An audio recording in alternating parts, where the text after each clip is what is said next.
go over some of the issues that I hope my campaign addresses. I'm Kelly Shultz. I'm a University of Missouri graduate. I got my undergrad in political science and my master's in public administration. My husband teaches at the University Vet School. He's a food animal professor there. We adopted our 2.5-year-old daughter last June, and we're Boone County foster parents.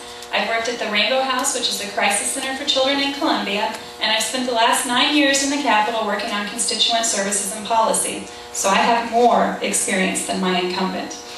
The issues that I hope to address, first of all, are restoring access to health care. That means reversing the cuts. Thank you very much. That means restoring the 2005 Medicaid cuts, but we have to go beyond that.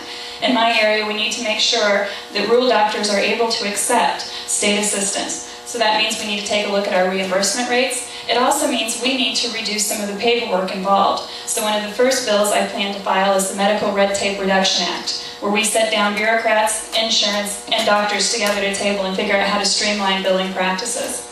Education, we changed the foundation formula a few years ago, and by doing that, we say we're fully funding the foundation formula, but we've shifted most of the burden to property taxes. We also need to look at access to higher education. In the global market, we need to be looking at science and mathematics as well. Finally, my last position is creating jobs that actually support Missouri families. That means benefits, that means retirement. We also need to be looking at when we are subsidizing large corporations by building roads, giving them tax credits, extending our water lines to them, and then they're not providing health care for their employees, so we're picking up that cost as a state as well. We need to take a careful look at what kind of jobs we are trying to create here in the state of Missouri. And I will keep it very brief at that because we have two wonderful candidates and I would love to hear from them. Thank you very much.